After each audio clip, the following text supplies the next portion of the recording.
Idinetalye na nga ni alias Totoy ang papel ni Atong Ang at Gretchen Barreto sa kaso ng mga missing sabongero. Eksklusibo siyang lumantad at nakapanayam ni Emil Sumangil na hindi bumitaw sa istoryang yan simulat sa pool. At kasama natin si Emil live. Emil, katatapos lang ng panayam mo.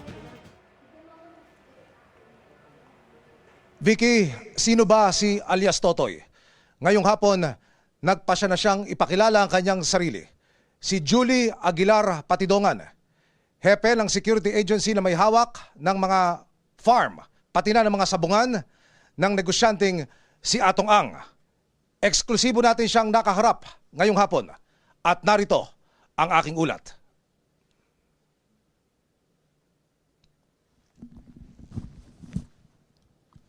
Sa kauna-unahang pagkakataon, pumayag na siyang ilabas ang kanyang tunay na pangalan.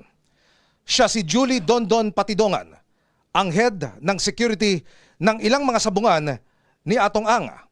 Isa rin siya sa 6 na kinasuhan sa pagkawala ng mga sabungero sa iba't ibang lugar sa bansa. Pinangalanan na ni Patidongan ngayon ang mga mastermind daw sa pagkawala ng hindi raw bababa sa 100 mga sabungero.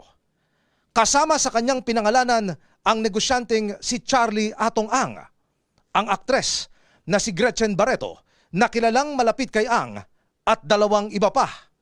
Kung ano raw ang kani-kanilang mga papel, ipinaliwanag ni Patidongan sa aming panayam. Nagpa-interview si Patidongan ngayon dahil kung ano-ano na raw ang bintang na ibinabato sa kanya ng mga kalaban. Nanawagan din siya sa 4 na umunoy mga dating gwardya na lumantad na nanawagan sa kanya na huwag silang idamay sa kaso. Ilang araw na lang daw, lulutang na siya. Inaantay na lamang daw nilang makumpleto ang mga dokumento. Narito po ang sunurang pakayag ni Julie Aguilar Patidongan alias Dondon. Nandyan sa affidavit ko yan, Mr. Charlie Atong Ang, then Eric De La Rosa, Engineer Celso Salazar. Sila ang mastermind sa nawawalang mga sabungero. Sila ang utak ng lahat. Si Mr. Eric De La Rosa, siya ang nagmamonitor ng mga palabas. Pag alam niyang tsupi, pinapaalam niya kay Mr. Atong Ang, then mag-uusap sila ni Celso Salazar, then itawag sa akin na i-hold yung mga taong nagtsutsupi. Kasi Mr. Atong Ang, siya yung chairman ng Pitmaster. Siya ang pinaka-mastermind at siya ang nag-uutos na talagang iligpit yung mga yan. Sa paano paraan? Katulad ng sinabi ko, may mga taong membro ng PNP na inuutosan para kumuha doon sa binyo. Sa mga taong nagtaka, bakit ngayon lang ako lumutang? Ngayon, lumutang ako dahil alam ko ang pinagkatiwalaan kong tao na ang ating PNP chief na si General Torre. Alam kong hindi niya kaya bayaran ng pera yan.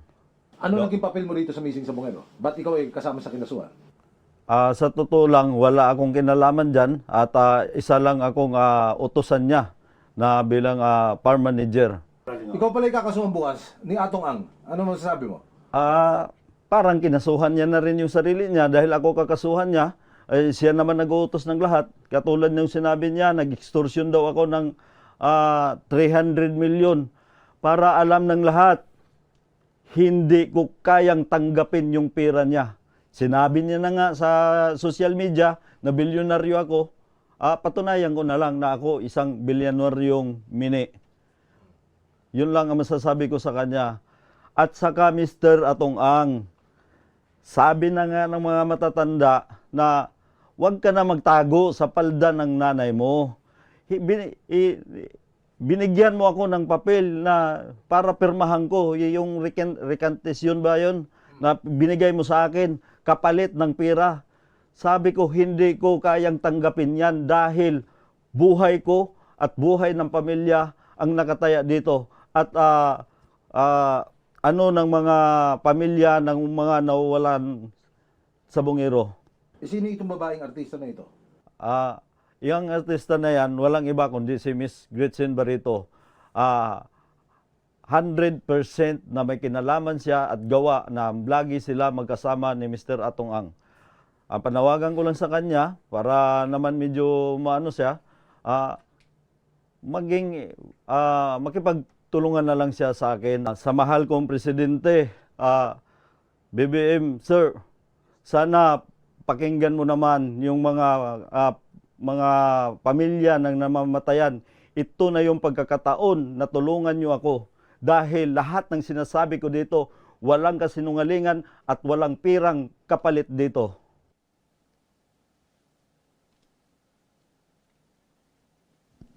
Vicky, ipinakita rin sa atin ni Patidongan na kani-kanina lamang ang 4 na kopya ng tinatawag na Affidavit of Recantation.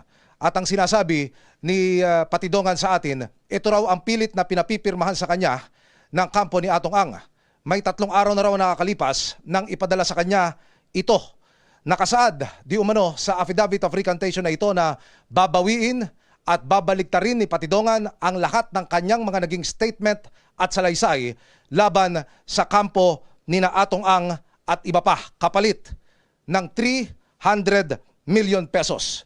Si Patidongan, Vicky, ay nagtagal ng nagtatrabaho na sa kampo ni na Atong Ang, may 15 taon na ang nakalilipas.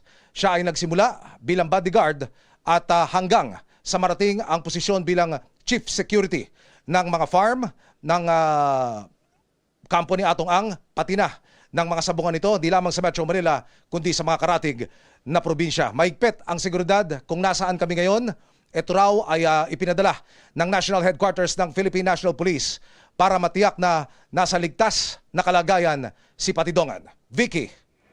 Sige Emil, aantabayan na natin ang iba pang update ukol sa report na ito. At sinusubukan pa ng GMA Integrated News na makuha ang panig ng negosyanteng si Atong Ang, dating aktres na si Gretchen Barreto at iba pang nabanggit ni alias Totoy. Sa abiso naman ng kampo ni Charlie Atong Ang, maghahain ng complaint affidavit si Ang laban kay Julie Dondon Patidongan alias Totoy. Ihahain ito ni Ang sa Office of the Prosecutor sa lungsod ng Mandaluyong bukas.